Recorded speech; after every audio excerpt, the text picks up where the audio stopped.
पहिली बातमी आहे सुनेत्रा पवारांची प्रशांत किशोर यांच्यासोबत 6 तास चर्चा। राज्यात पक्ष नेतृत्व बदला, प्रशांत किशोर यांनी शिफारस केल्याची सूत्रांची माहिती। राज्य संघटनेत आमूलाग्र बदल करण्याची प्रशांत किशोर यांची शिफारस। तर गुंगी गुडिया या टीकेबाबत देखील बैठकीत चर्चा झाल्याची सूत्रांची माहिती। उपमुख्यमंत्री शिंदे पंतप्रधान मोदींची आज भेट घेणार असल्याची सूत्रांची माहिती। जनजी आंदोलनानंतर देशातील परिस्थितीवर चर्चेची शक्यता असल्याची सूत्रांची माहिती। मंत्रिमंडळ विस्ताराबाबत देखील आजच्या बैठकीत चर्चा होण्याची शक्यता। उद्धव ठाकरेंच्या पक्षातून फुटलेले खासदार आज पंतप्रधानांना भेटणार। फुटीर सर्व 6 खासदार मोदींसोबत ब्रेकफास्ट करणार। शिवसेनेच्या खासदारांसोबत टीएमसीमधून फुटलेले खासदार देखील ब्रेकफास्ट करणार। एकूण 26 खासदारांचा आज मोदींसोबत ब्रेकफास्ट। केंद्रीय गृहमंत्री अमित शहा आज आणि उद्या मुंबई दौऱ्यावर। शहांच्या हस्ते NUCFDCच्या नवनिर्मिती कार्यालयाचं उद्घाटन। शिवसेना पक्ष आणि चिन्हासंदर्भात पुढच्या आठवड्यात पुन्हा सुनावणी होणार। मंगळवारी किंवा बुधवारी सुनावणीची शक्यता। बाळासाहेबांच्या मृत्यूनंतर घटनेमध्ये दुरुस्ती, पक्ष घटनेत बदल करण्याचा अधिकार शिंदेंकडे नाही। शिवसेना पक्ष आणि चिन्हावर कपिल सिब्बल यांचा कोर्टात युक्तिवाद। ज्या घटनेवरती एकनाथ शिंदे आमदार आणि मंत्री झाले ती घटना नाकारू कशी शकता, कपिल सिब्बल यांचा शिंदेंच्या शिवसेनेला सवाल। निवडणूक आयोगानं विधिमंडळ आमदारांच्या संख्येवर एकनाथ शिंदेंना आयोगानं पक्ष आणि चिन्ह दिलं हे चुकीचं। राजकीय पक्ष खरा, विधिमंडळ पक्ष नाही।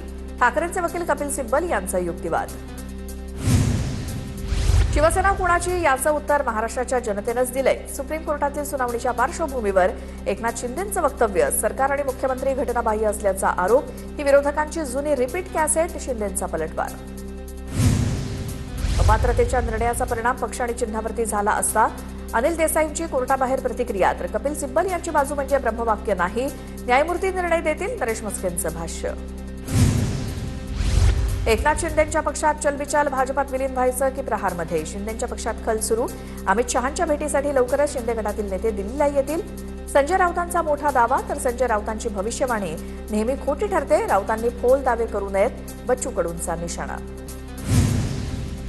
शिवसेना पक्षाबाबत सर्वोच्च न्यायालयात सुरू असलेल्या विविध सुनावण्यांवरती भरत गोगावलेंची प्रतिक्रिया।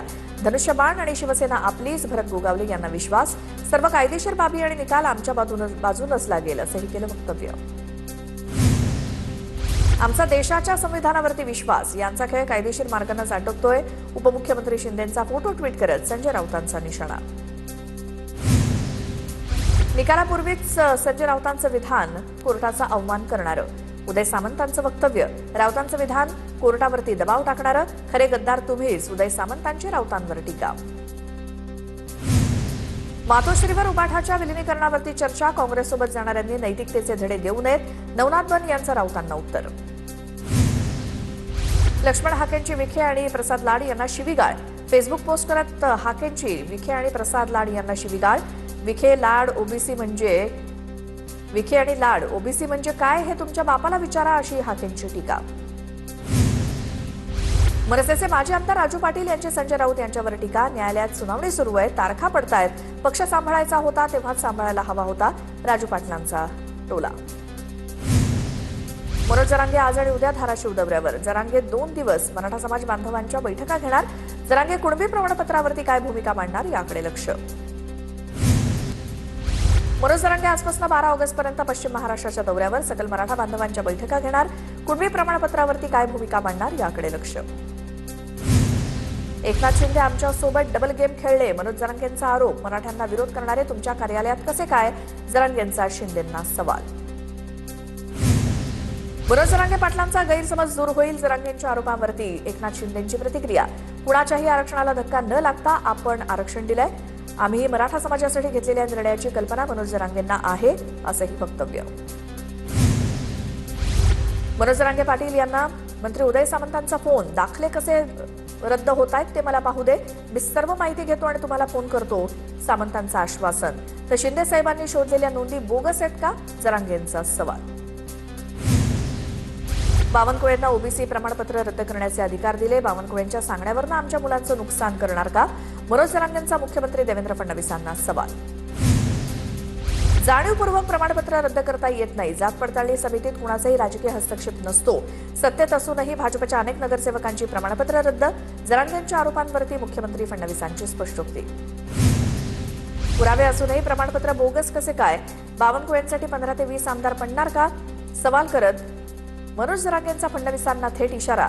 राजकीय स्वार्थासाठी मराठ्यांचं नुकसान करू नका, जरांगे आक्रमक. बावनकुळेंची नार्को टेस्ट करा, जरांगेंची मागणी. तर माझी नार्को टेस्ट करा, हरकत नाही, जरांगेंच्या आरोपांनंतर चंद्रशेखर बावनकुळेंचं विधान. जात पडताळणी विभागात कुणालाही हस्तक्षेप करण्याचा अधिकार नाही. निर्णयाविरोधात हायकोर्टात दाद मागू शकता, बावनकुळेंचं स्पष्टीकरण. मनोज जरांगेंच्या लढ्याला आमचा आक्षेप नाही, पण दबावाखाली येऊन नियमबाह्य जात प्रमाणपत्र देऊ नका. कायद्यापेक्षा कुणी मोठं नाही, विजय वडेट्टीवारांचा सरकारवर हल्लाबोल. ओबीसींचं बेंगळुरूमध्ये राष्ट्रीय अधिवेशन. जरांगे पाटलांच्या मागण्यांविरोधात आजच्या अधिवेशनात मुख्यमंत्र्यांसमोर ओबीसी नेते ठराव पारित करणार. बबनराव तायवाडेंचं मनोज जरांगेंना थेट चॅलेंज. तर पुढील लढ्याबाबत देखील विचारमंथन होणार. ज्योती दहीहंडे शिंदे यांच्या ओबीसी प्रमाणपत्रावरती आक्षेप घेणारे सचिन खलसे यांच्याकडनं जालन्यात पत्रकार परिषद घेत गंभीर आरोप. हनुमंतांचा यशवंता करून लाभ घेतला असून प्रमाणपत्र बोगस, खलसेंचा दावा. राहुल गांधींची इंस्टाग्रामवरती आस्क मी एनिथिंग मोहीम. जेनझींसोबत संवाद साधण्यासाठी नवं कॅम्पेन. तरुणांनी प्रश्न विचारण्याचं राहुल गांधी यांचं आवाहन. माझ्यावरती पाळत ठेवण्यासाठी सरकार अमेरिकन कंपन्यांची मदत घेतेय का? अभिजित दिपकेंचा ट्विट करत सवाल. तर रिच सिक्युरिटी एआय स्टार्टअप कंपनीनं एआय टूल सादर करण्यासाठी माझी माहिती प्रदर्शित केली.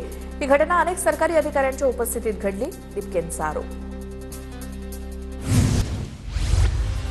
पुन्हा पाहूयात बातम्या सुपरफास्ट. कॉक्रोच जनता पार्टीची राष्ट्रीय कार्यकारिणी जाहीर. अभिजित दिपके यांच्याकडे संस्थापक आणि राष्ट्रीय संयोजक पदाची धुरा. तर सहसंयोजक म्हणून आशुतोष शरांका आणि सौरभ दास यांची नियुक्ती. कॉक्रोच जनता पार्टीची देशभर क्या बोलती पब्लिक मोहीम. येत्या डिसेंबर महिन्यात देशभर दौरा करणार. लोकांच्या समस्या जाणून घेणार. सीजेपीच्या अभिजित दिपकेंची घोषणा. छत्रपती संभाजीनगरमध्ये दिपकेंच्या घराबाहेर आंदोलन करणारे 3 तरुण पोलिसांच्या ताब्यात. दिपकेंच्या कार्यपद्धतीवरती आक्षेप घेत घराबाहेर अन्नत्याग आंदोलन. सीजेपी बैठकीला न बोलावल्यामुळे या दोघांनी आक्षेप घेतला होता. तर सीजेपीच्या बैठकीला न बोलावल्यामुळे गुजरातच्या एका तरुणाचं छत्रपती संभाजीनगरमध्ये अभिजित दिपकेंच्या घरासमोर आंदोलन. परिवार आणि मित्र जर बैठकीत असतील तर हे चालणार नाही, गुजरातचा तरुण आक्रमक. डिलिमिटेशन आणि महिला आरक्षण विधेयकावरती केंद्रीय मंत्री किरेन रिजिजू आणि राहुल गांधींचा फोनवरनं संवाद. महिला आरक्षण लागू न केल्यास महिलांमध्ये असंतोष वाढू शकतो, रिजिजू यांची भूमिका. तर मित्रपक्षांची चर्चा करून काँग्रेस सरकारसमोर भूमिका मांडणार. डोळे बंद करून जेनझींवरती विश्वास ठेवू शकतो. नीता मुकेश अंबानी सांस्कृतिक केंद्रातील कार्यक्रमात सरसंघचालक डॉक्टर मोहन भागवत यांचं वक्तव्य. आंदोलन करू नये असं म्हणणार नाही, असंही केलं स्पष्ट.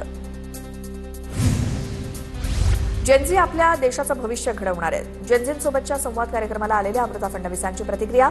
खऱ्या जेनझींनी मुद्दे उचलले होते, नंतर जे आले ते अँटी सोशल एलिमेंट होते, असंही वक्तव्य. फडणवीस सरकारचा जेनझींसाठी मेगा प्लॅन. तरुणांसाठी राज्यात 1000 रोजगार मेळाव्यांचं आयोजन. मंत्री मंगलप्रभात लोढा यांचे आदेश. रमेश म्हात्रेच्या जामीन अर्जावर आज 11 वाजता निकाल. मुंबई हायकोर्ट 11 वाजता निकाल देणार. डॉक्टर मारहाण प्रकरणात रमेश म्हात्रे सध्या न्यायालयीन कोठडीत. उपमुख्यमंत्री शिंदेने सुरू केलेल्या लाडकी बहीण योजनेमुळे आज भाजप सत्तेत. विरोधात वक्तव्य करण्यापेक्षा भाजपनं शिवसेनेचे आभार मानावे. रवींद्र धंगेकरांचा भाजपच्या नेत्यांवरती हल्लाबोल. रवींद्र धंगेकर जामिनावरती बाहेर. ते मूळ शिवसैनिक नाहीत. धंगेकर पक्ष बदलणारा बावळट नोबिता. भाजप आणि सेनेतील धंगेकरांच्या वक्तव्यावरनं नवनाथ बन यांची टीका. भाजपच्या टीकेप्रकरणी धंगेकरांची चर्चा करू, उदय सामंतांकडून स्पष्ट.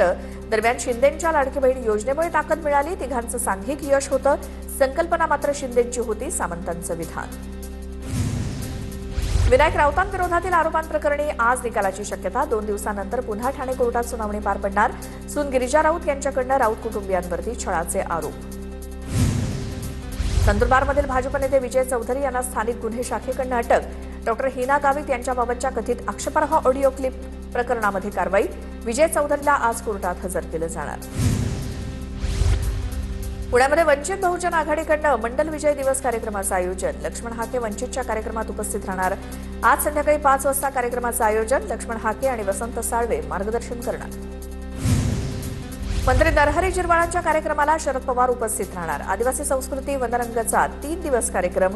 उद्घाटन उपमुख्यमंत्री सुनेत्रा पवारांच्या हस्ते. शरद पवारांसोबत विधानसभा अध्यक्ष राहुल नार्वेकर देखील उपस्थित राहणार. 2 तारखेला होणारा राज ठाकरेंचा कोकण दौरा मनसे कार्यकर्त्यांसाठी संजीवनी ठरू शकतो. मात्र ते महामार्ग पाहणीसाठी येत असून गडकरींनी रस्त्याचं काम जवळपास पूर्ण केल्यामुळे त्यांच्या हाताला काही लागणार नाही. भाजपचे नेते वैभव खेडेकर यांची प्रतिक्रिया. मुंबई पालिकेचा वृक्ष लागवडीच्या जाहिरातीसाठी 5.5 लाखांच्या खर्चाचा प्रस्ताव होता. यशवंत किल्लेदारांची माहिती. 3 मिनिटांच्या चित्रफितीसाठी 5.5 लाखांचा खर्च अयोग्य. निविदा न काढता परस्पर हा प्रस्ताव मंजूर करण्यात आला. किल्लेदारांची माहिती. सोलापूर जिल्हा परिषद सभागृहाचं नाव बदलण्यावरनं वाद. छत्रपती शिवरायांचं नाव हटवण्याची भाजपची हिंमत होतेच कशी? काँग्रेसचा सवाल. शिवरत्न सभागृहाचं नाव बदलून अटल बिहारी वाजपेयी यांचं नाव देण्याचा निर्णय. दहीहंडी उत्सवासाठी राज्यातील 1,60,000 गोविंदांना 10 लाख रुपयांचं मोफत विमा कवच मिळणार. प्रत्येक गोविंदांचा 75 रुपयांचा प्रीमियम राज्य शासन भरणार असून जखमींना उपचारासाठी 1 लाखापर्यंत मदत मिळणार. मुंबईच्या वांद्रे, सांताक्रूज, खार आणि बीकेसीमध्ये 11 आणि 12 ऑगस्टला पाणीपुरवठा 2 दिवस बंद असणार. जलवाहिनी दुरुस्तीच्या कामासाठी पाणीपुरवठा बंद असेल. पाणी जपून वापरण्याचं आवाहन. उद्या मुंबईतील सर्व गणेशोत्सव मंडळांची दादरमध्ये संध्याकाळी 5 वाजता बैठक. बृहन्मुंबई सार्वजनिक गणेशोत्सव समन्वय समितीच्या वतीनं बैठकीचं आयोजन. या बैठकीत गणेशोत्सवासंदर्भातल्या सर्व विषयांवरती चर्चा होणार. पुणे जिल्ह्यात खड्ड्यांमुळे कुणाचा अपघात झाला तर संबंधित विभागाची जबाबदारी निश्चित केली जाणार. पुण्याचे जिल्हाधिकारी जितेंद्र डुडींचा इशारा. चाकण एमआयडीसी परिसरातील सगळे रस्ते खड्डेमुक्त करण्याच्या सूचना. राज्यातील शेतकऱ्यांच्या पशुधनाचा नैसर्गिक आपत्तीत मृत्यू झाल्यास मदत मिळणार. पशुसंवर्धन मंत्री पंकजा मुंडेंचा मोठा निर्णय. दरम्यान पशुधन विमा योजनेची व्याप्ती वाढवण्याचा निर्णय. राज्यात 30,000 जागांसाठी होणार शिक्षक भरती. 11 ऑगस्टपर्यंत भरतीचे अर्ज लॉक करता येणार. राज्यातील स्थानिक स्वराज्य संस्था आणि खासगी आस्थापनांमध्ये पवित्र पोर्टलद्वारे भरती होणार. डीपफेक आणि आक्षेपार्ह एआय पोस्टवरती केंद्राचा स्ट्राईक. पोस्ट केल्यानंतर 3 तासात मजकूर हटवण्याचे कठोर आदेश. ऑडिओ, व्हिडिओ, फोटो आणि मजकुरावरती सिंथेटिक कंटेंट असं स्पष्ट लेबल आणि डिजिटल मेटा डेटा जोडणं बंधनकारक. गणेशोत्सव मंडळांना परवानगी आणि एनओसीसाठी नागपूर महापालिकेची 1 खिडकी योजना. मनपाकडनं गणेशोत्सवाच्या पूर्वतयारीचा आढावा. प्रत्येक झोनमध्ये गणेशोत्सव मंडळांना परवानगीसाठी व्यवस्था करणार. मुंबई उच्च न्यायालयाच्या निर्देशानंतर माडकडनं संप मागे घेतल्याची घोषणा. नियमित ओपीडी, आयपीडी, नियोजित शस्त्रक्रिया, प्रयोगशाळा सेवा, फिवर ओपीडी आणि शैक्षणिक उपक्रम पुन्हा सुरू होणार. राज्यातील 1 लाखांहून अधिक अमराठी टॅक्सी आणि रिक्षा चालकांनी मराठी शिकली. परिवहन मंत्री प्रताप सरनाईकांचा दावा. 15 ऑगस्टपर्यंत मराठी न शिकणाऱ्या चालकांवरती कारवाईचा इशारा. उपमुख्यमंत्री एकनाथ शिंदेंकडनं तापोळा ते अहेर दरम्यान बनवण्यात येणाऱ्या आधुनिक स्टे ब्रिजची पाहणी. या ब्रिजमुळे दळणवळणाचा मार्ग सोपा होणार. साधारण डिसेंबरपर्यंत हा पूल वाहतुकीसाठी खुला करण्यात येणार. मदर डेअरीच्या जागेवरनं अकोला मनपा सभेत जोरदार वाद. नगरसेवक सागर भारुका 15 दिवसांसाठी निलंबित. 23 ठिकाणी मदर डेअरीचे स्टॉल उभारण्यासाठी परवानगी मागितली. याच मुद्द्यावरनं सागर भारुका यांनी आवाज उठवला. भारुका यांच्या निलंबनाच्या कारवाईनंतर नगरसेवक संतप्त. उल्हासनगर महापालिकेत आयुक्त दालनाबाहेर गोंधळ. कर्मचारी संघटना आणि सुरक्षा अधिकारी आमने-सामने. उल्हासनगर महापालिकेत थकीत पगारासाठी कामगारांचं आंदोलन. महापालिकेत कामगारांचा आक्रोश. उपायुक्तांकडनं थकीत वेतनाबाबत सकारात्मक निर्णय घेण्याचं आश्वासन. नवी मुंबईतील बलात्कार प्रकरणात उल्हासनगरचे माजी जनसंपर्क अधिकारी युवराज भदाणे यांना न्यायालयाकडनं दिलासा. तक्रारदारानं ओळख नाकारल्यामुळे आणि ओळख परेड न झाल्यामुळे त्यांची मुक्तता. क्रांती दिनानिमित्तानं शिवसेना शिंदेंच्या शिवसेनेकडनं दिल्लीमध्ये सिंदूर रक्तदान शिबिराचं आयोजन. या शिबिरासाठी सांगलीतून श्रीनाथ एक्सप्रेसनं तब्बल 1200 पैलवान रवाना. जळगावमधील पाळधी तरसोद बायपास पुलावरील भरावाच्या कामाला पुन्हा तडे. याआधी भराव खचल्यामुळे पाहणी करण्यात आलेली होती. आता कामाच्या दर्जावरती प्रश्न उपस्थित.